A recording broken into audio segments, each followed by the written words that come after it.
Have you ever believed a billionaire could be completely undone by a baby's cry?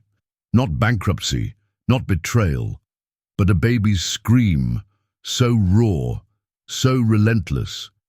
It brought a man worth over 500 million to his knees. Dwayne Johnson wasn't the kind of man who broke. At 53, he had built an empire of steel and silence, former Navy, now CEO of a global logistics giant, a man who ran boardrooms like battlegrounds and negotiated mergers like warfare. But inside his sleek glass tower in the heart of London, Dwayne was pacing like a man possessed. "That's the third nanny this week," he growled into his phone. His assistant stammered on the other end. "Sir, she said she just couldn't handle the baby's crying. Said she's never heard anything like it." Dwayne slammed the phone down, his broad hand trembling slightly as it dragged through his thinning hair. Since Emma died 3 months ago, his daughter Lily had become inconsolable, 8 months old and already drowning in grief she couldn't name. She screamed for hours. She wouldn't take bottles. She didn't sleep. No nanny could last, and no one, not even Dwayne, could comfort her. While that chaos brewed upstairs, a different kind of presence was scrubbing silence back into the penthouse. Sarah Miller, 27, had arrived at dawn for a last-minute emergency cleaning job. She didn't ask questions. She needed the money. Her grandmother back in Jamaica was sick, and every shift counted. Canary Wharf still felt cold and foreign to her. She scrubbed windows while trying to ignore the wails echoing through marble floors and gilded ceilings. But something about that cry, it wasn't right. Sarah froze, rag still in hand. That wasn't hunger. It wasn't sleep-deprived fussing, either. That was a cry she remembered from nights back home, holding her baby cousins while their world fell apart. A cry that sliced through bone. She didn't ask permission. She didn't even think. Sarah climbed the staircase, following the sound that was shaking the very air. A nursery door hung slightly open. Inside, a baby stood in her cot, fists balled, cheeks red, sweat plastering dark curls to her forehead. Alone, screaming. "Hello?" Sarah called softly. No answer, just the cry. Every rule said she should back away. She was a cleaner, not family, not staff. She didn't belong here. But Sarah stepped forward anyway. She changed the baby's soiled diaper with practiced hands, dressed her in dry clothes, picked her up and rocked her like she had 100 times before. Just not here. Not for this child. There, little one," she whispered. "You're safe now." And the miracle? Lily stopped crying, just like that. Sarah hummed a lullaby from home, the baby curling against her chest like she'd always known this woman. Downstairs, the mansion had never been quieter until a cold voice sliced through the moment. "What the hell do you think you're doing?" The man in the doorway wasn't just angry, he was stunned. And for the first time, Dwayne Johnson, the man who thought he had seen it all, realized he was witnessing something he couldn't control, couldn't buy and couldn't explain. But it was only the beginning. What happens next? You won't believe what this billionaire is about to do. Stick around. The twist you're about to see changes everything. Some cries demand attention, others demand action. But some sound like a soul unraveling. Sarah Miller wasn't supposed to hear it. She wasn't supposed to notice. She was just there to clean mirrors and vacuum floors, blend into the background of the Johnson estate like every other anonymous worker who passed through its glossy doors. That was the arrangement. That was the unspoken law in homes like these. But when the cry came, sharp, jagged, unlike any infant wail she had heard, it stopped her in her tracks. Sarah had cleaned dozens of homes in London since arriving from Jamaica. She had heard babies cry before. She knew the difference between hunger and colic, between tired and tantrum. But this was none of that. This was pain, primal, unrelenting pain. She stood at the base of the grand staircase, heart pounding. Her instinct screamed louder than the baby. Without fully realizing what she was doing, she set her cleaning cloth down and began to climb. One step, then another, until she stood in front of a half-open nursery door. Inside, the sound was deafening. The baby, Lily, was beet red from the effort, her tiny fists flailing wildly. Her chest heaved with every breathless scream. Sweat matted her curls, her onesie soaked through. There was no adult in sight. No nanny, no assistant, no father. Sarah hesitated. She knew this wasn't her place. She had no clearance, no permission, no job description that included soothing billionaire babies. But rules didn't matter in that moment. That cry, God, that cry was cutting straight through her bones. "Hello," she called out softly. No answer. "Is anyone here?" Nothing. Just the desperate sobs of a baby whose world had collapsed. Sarah stepped into the room. Here's a peculiar fact that will rattle even seasoned professionals in child psychology. Infants can detect familiarity and emotional regulation in a stranger's touch within seconds. It's a controversial theory among developmental scientists. Some call it instinct, others call it survival memory. But for Sarah, it was just muscle memory. She moved with certainty. She changed Lily's soaked clothes, wiped her down, replaced her soiled diaper, and then, gently, almost reverently, lifted the child into her arms. "It's okay, my love," she whispered, rocking her gently. "I've got you now." And that's when it happened. The crying stopped. Not gradually, not over the course of minutes, just stopped, like someone flipped a switch. Lily let out a shaky sigh, then another.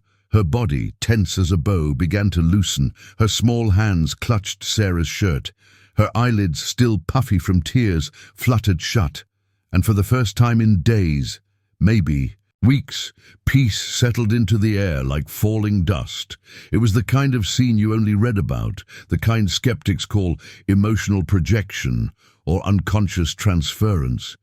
But those people weren't in that room. They didn't hear what Sarah heard. They didn't feel what Lily felt, but Dwayne Johnson did. "What the hell do you think you're doing?" The voice was thunder. Sarah spun around, startled, clutching Lily instinctively tighter. Dwayne stood in the doorway, a towering presence in a dark, tailored suit. His eyes, steely, sharp, always one step from judgment, were flaring with something Sarah couldn't name. Anger, confusion, maybe even fear. "She was crying," Sarah stammered. "No one was here. I didn't mean to." "Who gave you permission to touch my daughter?" he barked, striding toward her like a storm on two legs. Sarah didn't flinch, though her heart threatened to pound out of her chest. "No one, but she was. She was in distress, sir. Give her to me." Dwayne reached out. Sarah hesitated. Slowly, she passed Lily into his arms, and then, right on cue, Lily erupted into screams again, louder, sharper, more desperate. Dwayne looked stunned. He tried bouncing her, rocking her. He mumbled something soft under his breath, but the baby only grew more frantic, squirming and sobbing. "She was calm with you," he said, staring at Sarah like she had grown a second head. "How did you do that?" "I didn't do anything special," Sarah replied quietly. "She was soaked and hungry. She needed comfort. That's all." Dwayne glanced at Lily's clothes, at the fresh diaper, the bottle still untouched on the a dresser, and for the first time, something cracked behind his business-hardened mask. A realization, perhaps, or guilt. "Have you taken care of babies before?" he asked, almost as if the question embarrassed him. "Yes, sir. My cousins. Back in Jamaica, I was the oldest girl in a very big family." He didn't respond right away. Then he did something unexpected. "Take her again." Sarah blinked. "Sir?" I said, "Take her, please." Carefully she reached out. Lily fell into her arms like a magnet finding its true pole. Her sobs faded into quiet hiccups. Her small fingers gripped Sarah's blouse once more, curling into her like a kitten into its mother. Dwayne just stared, and here, in this absurdly ornate nursery of a billionaire's penthouse, we witness one of those moments scholars call identity fracture, where a character's worldview is shattered by an experience too intimate to ignore. Dwayne had hired professionals, highly trained nannies with university credentials and impeccable references. They'd all failed, and yet here was a cleaner, just a name on a clipboard, succeeding where they had not. "What's your name?" he asked finally. "Sarah Miller. I work for the cleaning company." "Where are you from?" "Kingston, Jamaica. I've been here 6 months." Dwayne was silent, just watching. His daughter, his only anchor after his wife's sudden death, lay in this woman's arms like she had always belonged there. 1,000 questions swirled in his mind. Was it luck? Was it a fluke? Or was there something deeper happening here, something he didn't understand yet? He didn't say another word, just nodded and with a tight jaw said, "Prepare her bottle." "It's downstairs in the kitchen." Sarah obeyed. She left the room with Lily still nestled against her, and for the first time in weeks, the penthouse descended into something long forgotten. Silence. But if Dwayne Johnson thought the surprises were over, he was very, very wrong, because what started as a cleaning job had just turned into the unraveling of everything he thought he knew about love, family, and fate. And it all began with a cry. Sometimes desperation wears a suit and tear. The next hour in the Johnson estate passed in eerie quiet. No crying, no shouting, just the rhythmic hush of a bottle warming downstairs and the soft breathing of a baby resting against someone she had only just met. Sarah was in the kitchen, gently rocking Lily as she prepared a bottle from formula and sterilized water she found tucked behind luxury espresso pods and imported teas. Her movements were careful, deliberate. The way someone acts when they've accidentally stepped into a life that doesn't belong to them, and yet, somehow, it felt like she belonged. From the doorway, Dwayne Johnson watched them. He didn't speak. He didn't move. Just stared. One hand still in his pocket, the other gripping the edge of the wall, as if steadying himself. The image in front of him, this stranger with calloused hands and a calming voice feeding his inconsolable daughter, was undoing every rule in his mind. Lily drank slowly, her wide eyes fixed on Sarah's face. And the silence was deafening. "What time do you finish your shift?" Dwayne asked, his voice suddenly behind her, low and tired. Sarah looked up, surprised to find him so close. "In about an hour, sir. When you're done, come to my office. I have a proposal for you." A proposal. The word lingered in the air longer than it should have. Let's pause for a strange yet undeniable observation.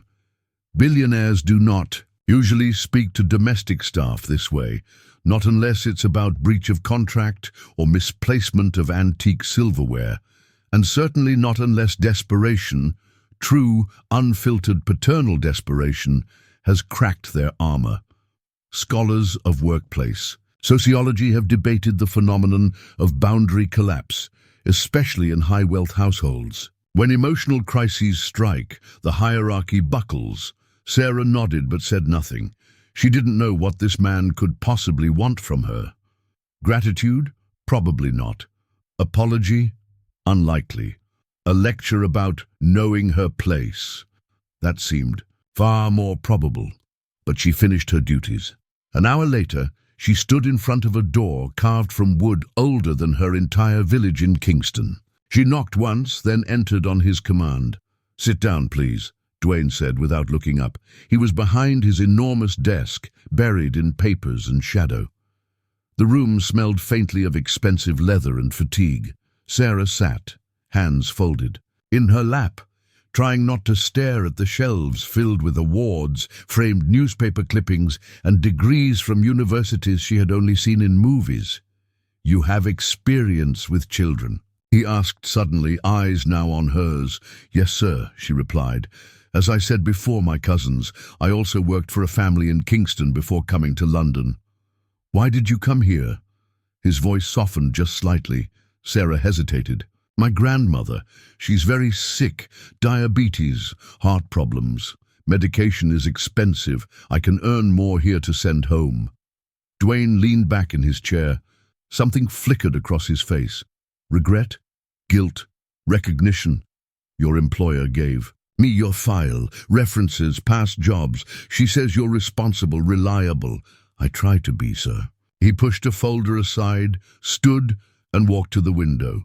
The skyline glittered behind him like a prison made of glass and gold. My daughter hasn't stopped crying in weeks. She hasn't eaten properly. She doesn't sleep. The nanny's eye. Hired, highly recommended, certified, experienced, they all quit within days. You made her stop crying in minutes. Sarah remained silent. I want to offer you a job, he said finally, to be Lily's full-time nanny. The words hit her like a dropped glass. She blinked. Me? Yes. I'll provide housing, staff quarters, every weekend off, full medical, and a salary of £20,000 a month. Silence. £20,000. The room might as well have shifted on its axis. Sarah sat up straighter, her grandmother's medications, rent, food, the bills, all of it solved. But at what cost? I'm not a professional nanny, she stammered. I clean homes. I don't care about credentials. I care that my daughter is okay. His voice cracked slightly at the end. It was the most human sound he'd made all day. She looked down at her hands, the calluses, the nails she'd bitten raw, the ringless fingers of someone who had never been chosen for anything but hard labor. Looking after a baby is very different from scrubbing. Floors, she said quietly. What if I make a mistake? Dwayne turned to her, fully facing her now. I've already made the mistake, by trusting people with degrees who couldn't even tell when my baby needed to be changed. You didn't just notice, you acted. Thought of Lily's tiny hands clutching her shirt, of her quiet breaths, of the way she had sighed into sleep. Sarah didn't speak for a long time. Then, slowly, when would I start? Tomorrow. Another pause. She met his eyes. I'll do it, but not for you. Dwayne blinked. I'm doing it for Lily, Sarah continued. She's the one who needs me, not you. It was a line drawn in invisible ink, sharp, clear, a boundary set not by power, but by principle. Dwayne nodded. Understood. But in that quiet room, filled with tension and newborn understanding, something else took root. Not trust. Not yet, but possibility. And in psychological circles, that first step, the moment an oppressed individual asserts her value in the face of power, is what's often referred to as micro-agency. A small act, a huge shift. Because Sarah Miller hadn't just accepted a job, she had reclaimed her place in the story, and the story was only just beginning. Sometimes darkness brings clarity, and sometimes a power outage can illuminate everything that's been hiding in plain sight. Friday night was never supposed to be memorable. Not in a house like this, where memories felt more like museum pieces behind glass. But storms don't ask for permission, they simply arrive. Rain pounded the windows like it was demanding to be let in. Wind howled between the stone edges of the penthouse, and then silence, total blackness. The lights died. The hum of electricity vanished. 1 second, a home filled with artificial brilliance. The next, a cavern of shadows.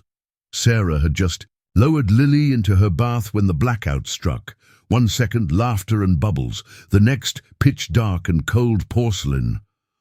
Oh my God, she whispered, her voice taut. She instinctively clutched the baby closer, trying not to panic. It's okay, baby, I've got you. Shh. And then, footsteps, fast, heavy, coming up the stairs like thunder incarnate. Sarah. It was Dwayne. But this wasn't the CEO's voice. It was something else, something softer, rounder, filled with a tremor she hadn't heard before. Are you okay? Yes, she called, but Lily's still in the bath. Seconds later, he appeared in the doorway, the light from his mobile phone casting flickering shadows across his face. There was genuine concern in his eyes. No mask. No stiffness, just a man holding his breath. "Let me help." They worked in silence. He held the flashlight. She wrapped Lily in a towel. The baby didn't cry. She was too curious about the dancing shadows on the walls. Together they moved down to the living room, where Dwayne began lighting candles. He found tucked away in drawers, relics from an era when he still believed ambiance mattered. And then, the strangest thing happened. Peace. In the middle of chaos, something ancient settled over the room. Sarah laid Lily on her soft play blanket. The baby cooed, watching the flickering light like it was a new friend. Dwayne sat on the floor, awkward, in his expensively tailored shirt, sleeves rolled up, socks mismatched. Sarah sat beside him, knees drawn in, her frame relaxed for the first time in days. "She seems content," he said, half amused. "Babies aren't afraid of the dark," Sarah murmured. "We teach them to be. There's a peculiar psychological phenomenon called crisis bonding, when two individuals under duress form deep emotional connections far faster than they normally would. Academic circles argue whether it's purely hormonal or if some emotional patterns are ancestral. But that night, surrounded by candlelight and shared stillness, Sarah and Dwayne slipped into that very phenomenon. Dwayne broke the silence first. You miss Jamaica?" Sarah turned to him, surprised. He'd never asked her a personal question, not once, every day, especially my grandmother. "She's the one you send money to?" Sarah nodded. "She's not well. Diabetes, heart issues. Doctors say she needs surgery, but—" She didn't finish. Dwayne stared at the flame, the orange glow softening his rough features. "Emma was sick too, for a long time. Before everything." Sarah didn't speak. It was the first time he'd mentioned his late wife without choking on the sentence. "What was she like?" she asked quietly. Dwayne took a long breath. "She was, sunlight. She laughed a lot. She had this way of seeing the good in everything. I didn't understand it. Still don't. Is that why you married her?" "Maybe. Or maybe she just saw something in me I didn't." Lily began to yawn, her tiny fists rubbing her eyes. Sarah scooped her up and began to rock her gently. "You're not as cold as you pretend to be," Sarah said softly. Dwayne blinked, caught off guard. "How would you know that? I've met cold men, men who hurt because it's the only language they speak. But you hurt because you're scared." A strange silence followed. Then he whispered, "Scared of what?" "Of feeling again, of letting someone in and losing them. Again." That line, simple, quiet, hit him like a freight train. No boardroom negotiation had ever been this disarming, no merger had ever felt this terrifying. "You barely know me," he muttered. "I know what pain looks like. I know what it sounds. Like when it walks around pretending to be control." Her words sliced gently but deeply. He moved closer, subtly, instinctively. His hand brushed her cheek. "What if I don't care what can or can't happen?"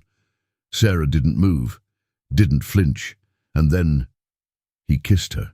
It was a question, not a statement. It started soft, hesitant, uncertain, a kiss suspended in candlelight and grief and stolen hope.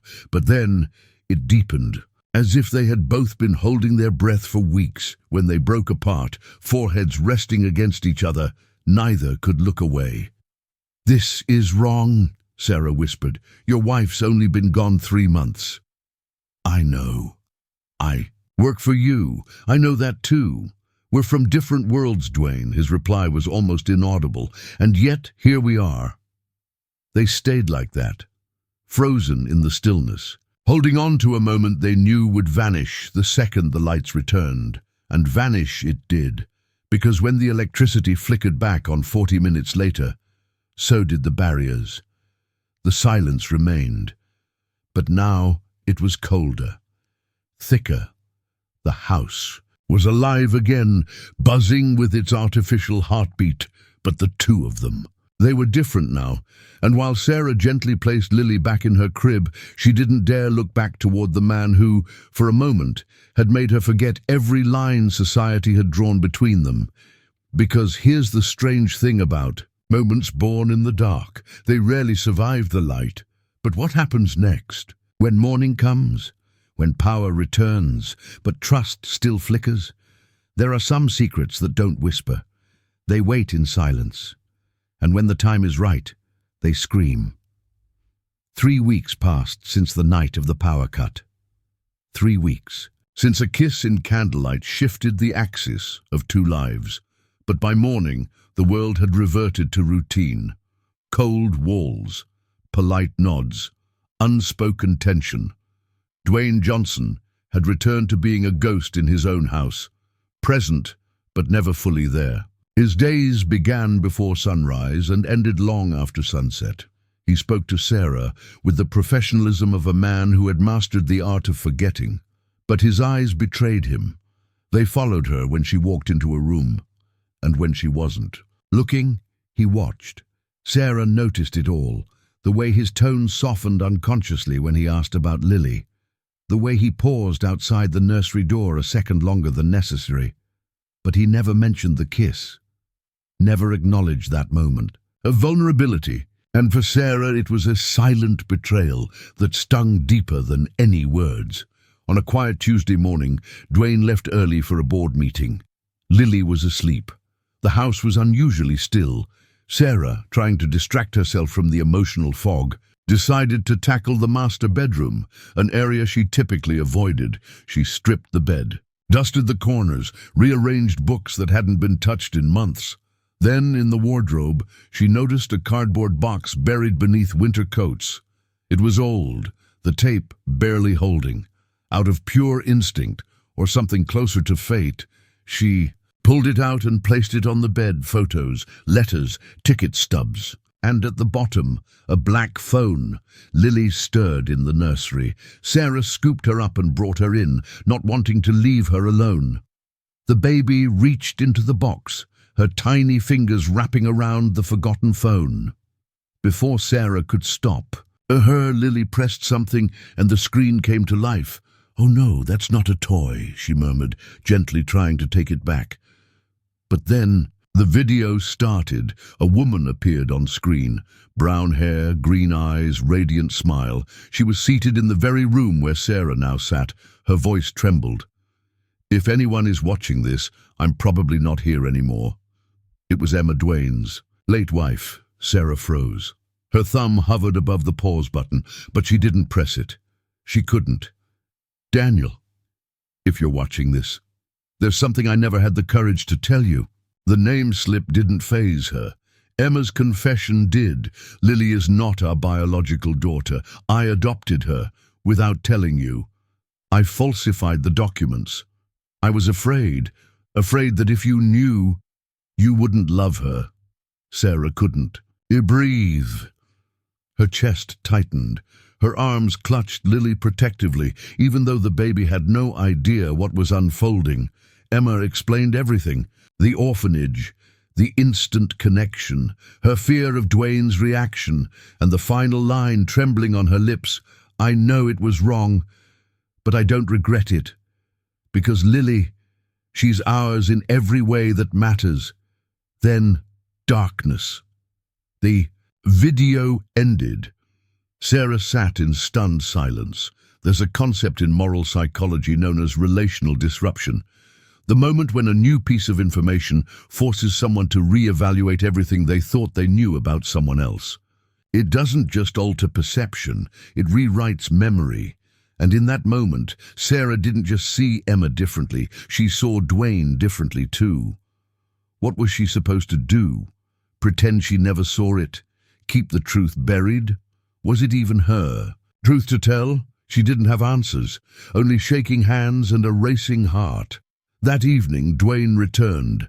Sarah tried to act normal, but during dinner, she spilled Lily's juice. Twice.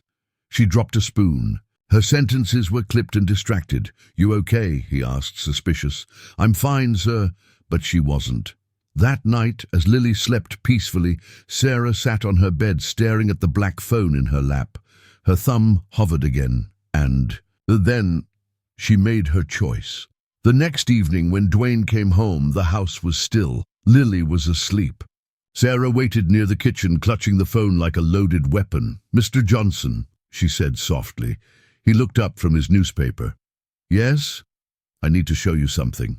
She placed the phone on the table. "Yesterday, while I was cleaning, I found this." Lily accidentally opened a video. "I didn't mean to watch it, but..." His face drained of color. "That's Emma's phone. Yes, I think you should see what she left for you." He took it slowly, like it might burn him. He hit play. Sarah watched his expression shift. His hands trembled, his jaw clenched, but he didn't pause, not once. When the video ended, he stood, abruptly, silent for several seconds. Then, in a low voice, "This is a lie." Sarah blinked. "Sir, the video, this is a lie," he shouted. "Lily is my daughter." "I'm not saying she's not," Sarah said gently, "but the video, you don't know anything." He snapped. "Nothing! Why are you showing me this? What do you want from me?" "Nothing, I just thought you deserved to know the truth." "The truth?" he hissed. "Or your version of it? Maybe you made this, edited it. Maybe this is your way of..."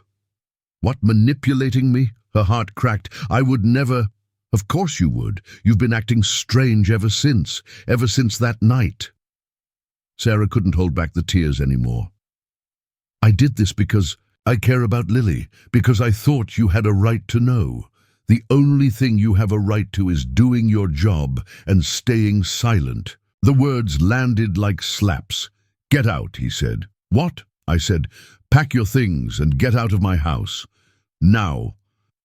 Half an hour later, suitcase in hand, Sarah paused by Lily's room. She kissed the baby's forehead, tears falling freely. "Take care, my darling. I'm going to miss you so much." And she left, not with anger, not with vengeance, just heartbreak. But what Dwayne didn't know was this: truth doesn't disappear just because you can't handle it. And love doesn't vanish when pride takes its place. This was not the end. In fact, it was the most painful beginning. So now the question becomes, will Dwayne ever face the truth again before it's too late? Stick around, because everything you thought you knew about this story is about to change. There's an old saying, pride comes before the fall. But sometimes it comes before the cry of a child who can no longer explain her grief.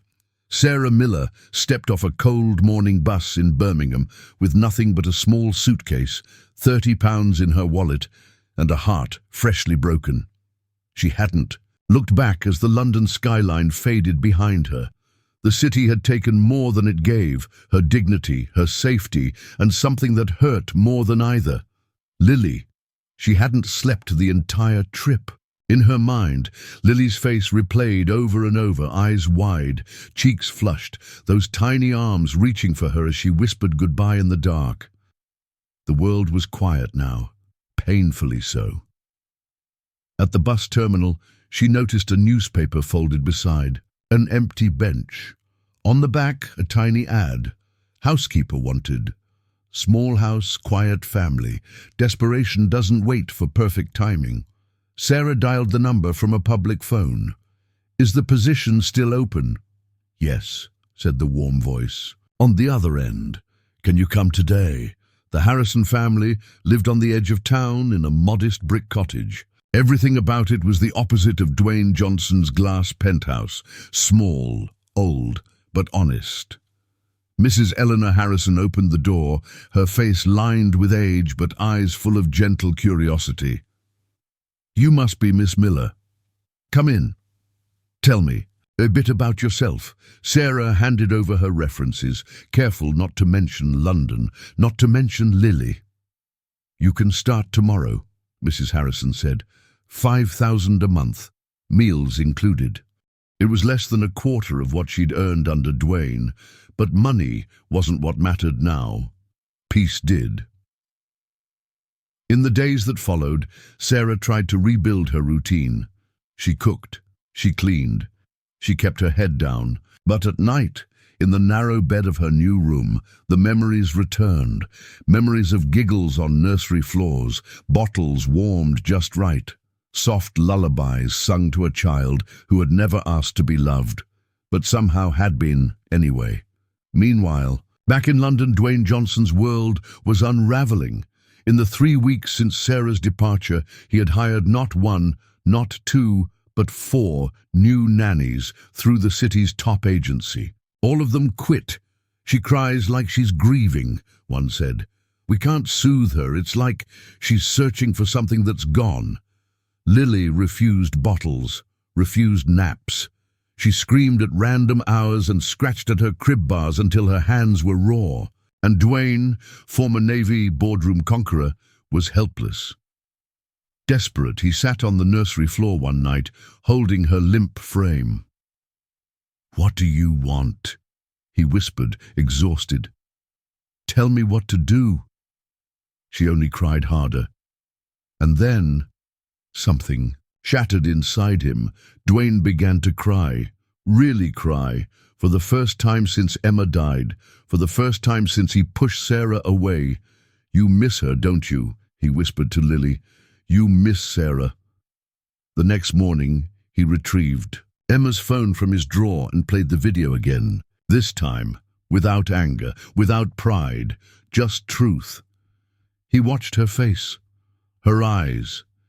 He listened to every word, every breath, and then he did something he should have done weeks ago. He took the phone to a digital forensics expert. "I need to know if this is real." 2 days later, the results came in. "Completely authentic," said the technician. "No edits, no digital tampering. It's genuine." Dwayne didn't speak. He just nodded and left. In psychology, there's a debated theory known as post-traumatic emotional reconstruction. The premise is simple. Only when confronted with total emotional collapse can some individuals finally begin to rebuild differently, authentically. Dwayne had collapsed, but now he was beginning again. Back in Birmingham, Sarah's routine was quietly steady. Mrs. Harrison treated her like family. No screaming, no suspicion, just tea at 4 p.m. and walks in the garden. But every time a child laughed in the street, Sarah's breath caught. Every time a baby cried in a shop, her heart squeezed. At night she would clutch the edge of her pillow and whisper, "Are you okay, my little one?" And then the phone rang. A London number, unknown. "Miss Miller," said the voice. "I'm Dr. Thompson. I'm treating Lily Johnson." Sarah's knees went weak. Is she all right?" "Physically, yes. But she's showing symptoms of severe infant depression. She cries all day, refuses to eat. Her father gave me your number, said you were her former nanny." Tears began to form in Sarah's eyes. "I left abruptly," she whispered. She didn't understand why. "Babies form deep attachments to primary caregivers," the doctor said. "When they disappear without explanation, it can create psychological trauma. We believe Lily is mourning." After the call, Sarah sat on the floor, arms wrapped around herself. The guilt wrapped tighter. She had left because of Dwayne, because of pride. But Lily had paid the price. That night she didn't sleep. Instead, she wrote a letter she would never send. "Dear Lily, I didn't leave because I stopped loving you. I left because I didn't think I belonged. But now I know love makes you belong, no matter what. Love always, Sarah." And as she folded the paper, her heart whispered the question louder than ever before. Should I go back? But would she be welcomed or turned away again? You see, sometimes the people who break you are the ones who need you most. And sometimes walking away doesn't end the story, it just pauses it.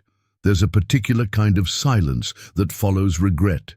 It's heavier than guilt, colder than shame. And for Dwayne Johnson, it sat like a weight in his chest every second that Sarah was gone. He hadn't eaten, couldn't sleep. His home, once pristine and orderly, had dissolved into chaos. 4 new nannies had come and gone in less than a month. None could calm Lily, none could bring peace, but something had shifted after he watched Emma's video for the 3rd time. She wasn't lying, she wasn't manipulating, she was confessing, and Sarah had only shown him the truth.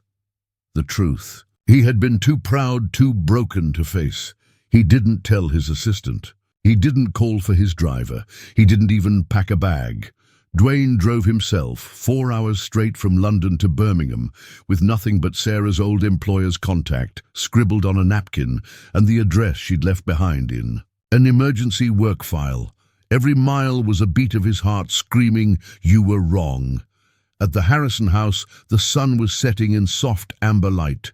The small garden smelled like rosemary and old rain. He knocked. Mrs. Harrison opened the door and raised an eyebrow. She didn't smile. "Yes?" "I'm looking for Sarah Miller," Dwayne said, voice low, cautious. "Please, I'm Dwayne Johnson." She crossed her arms. "I know who you are." The pause was icy.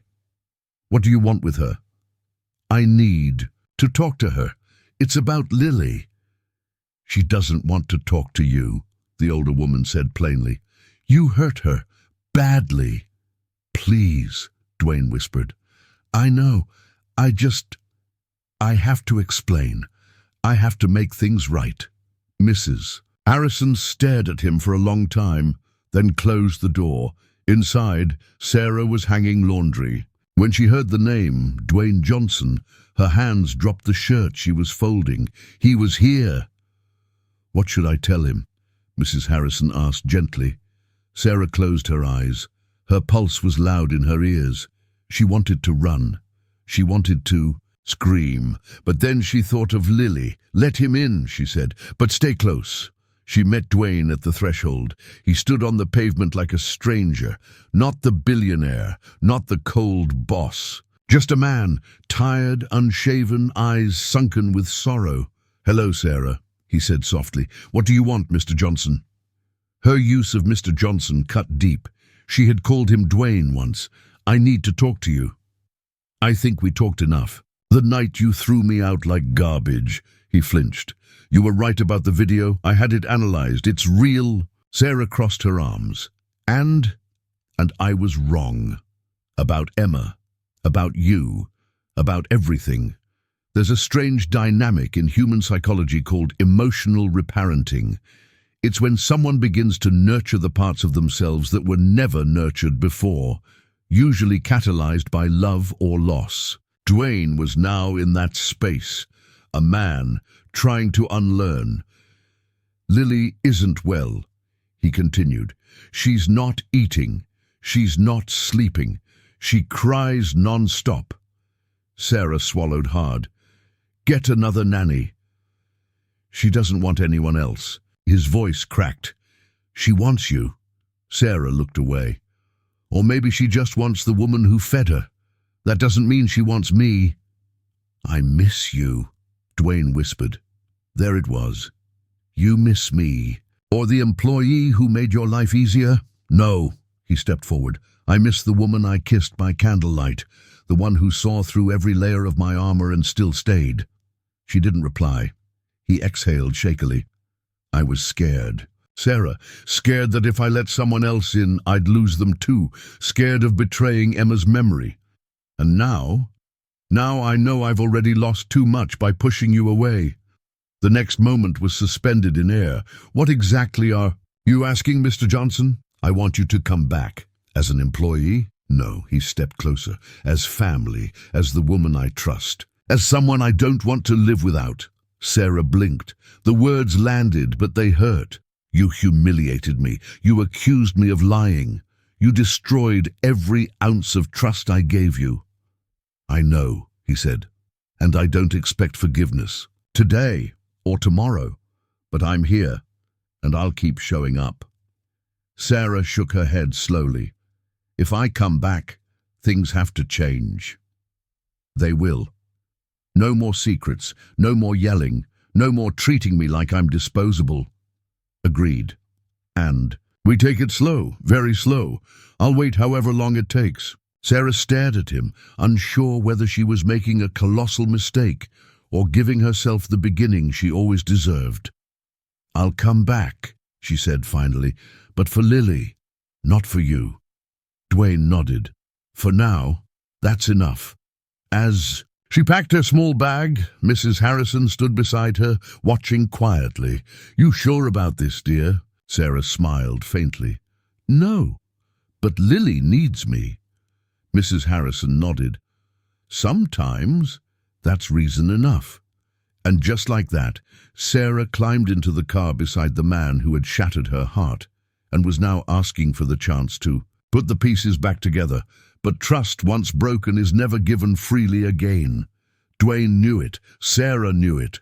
Now came the hardest part, not reunion, but redemption. And what they didn't know yet was that the road ahead would test them even more than the road behind.